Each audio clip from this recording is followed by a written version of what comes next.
ഇത്രയും ഡീറ്റെയിൽ ആയിട്ട് പറയുന്നെങ്കിൽ ഇവൻ തന്നെയാണ് എടുത്തത്. എങ്ങനെയാടാ 8 കണ്ണിയും കൊടപ്പനും ഒക്കെ നീ ഇത്ര കൃത്യമായിട്ട് പറഞ്ഞത്? സാറേ എന്നെ തെറ്റിദ്ധരിക്കരുത്. അന്ന് ഈ അരഞ്ഞാണം വാങ്ങാൻ പോകാൻ നേരത്ത് ഞാൻ സാറിന്റെ കൂടെ ഉണ്ടായിരുന്നു ഇല്ലേ സാറേ?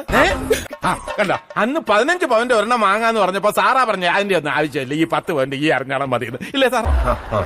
ഇല്ലേ സാർ? കണ്ട അത് ശരി, 15 പവൻ എന്ന് പറഞ്ഞിട്ട് 10 പവൻ തന്നെ എന്നെ പറ്റിക്കുവായിരുന്നില്ലേ ദുഷ്ട. മാഡം എപ്പോഴാണ് നിങ്ങളുടെ അരഞ്ഞാണം പോയത്? ഒന്ന് ഓർത്ത് നോക്ക്, എവിടെയെങ്കിലും ഊരി വെച്ചതാണോ? ഊരി വെച്ചതല്ല, ഞാൻ കിടക്കയിൽ എണീറ്റ് കുളിക്കാൻ പോയിട്ട് തിരിച്ചു വന്നപ്പോ അത് കാണുന്നില്ല. സാറേ ഒരു സംശയം, ഇത് ഊരി വെക്കാത്ത സ്ഥിതിക്ക് സോപ്പിന്റെ വടിക്കല്ല് താഴെ വീണ് ഓടയിൽ ഒലിച്ചു പോയതാ ആണെങ്കിൽ നിന്നെ കൊണ്ട് ഞാൻ അത് എടുപ്പിക്കും. മാഡം എത്ര മണിക്കാ കുളിക്കാൻ പോയത്? ചന്ദ്ര, കുളി ഇതുമായിട്ട് എന്താ ബന്ധം?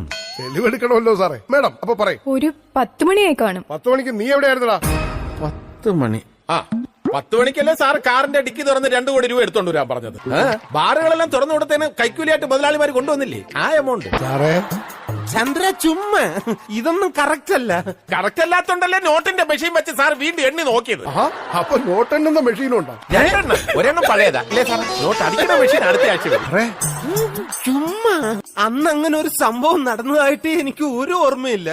സാറിന് ഓർമ്മ കാണില്ല. സാധാരണ 4 എണ്ണം അല്ലേ സാർ അടിക്കുന്നത്? അന്ന് 6 എണ്ണം അടിച്ചു. അത് സ്വന്തമായിട്ട് വാറ്റിയ സാധനം. വാറ്റുണ്ടോ? നമ്മുടെ ഗോഡൌണിലിട്ട് സാറ് തന്നെയല്ലേ വാറ്റുന്നത്. സാറിന്റെ ആവശ്യം കഴിഞ്ഞാൽ ബാക്കിയുള്ളത് ഫ്രണ്ട്സിന് വിൽക്കും. അപ്പൊ നിങ്ങൾ കുടിക്കില്ല എന്ന് പറഞ്ഞിട്ട് ഇത്രയും നാളും എന്നെ പറ്റിക്കുവായിരുന്നല്ലേ? അവന് തലപ്രാന്താടി, നീ എന്നെ വിശ്വസിക്കരുത്. അല്ല, അവനെ വിശ്വസിക്കരുത്.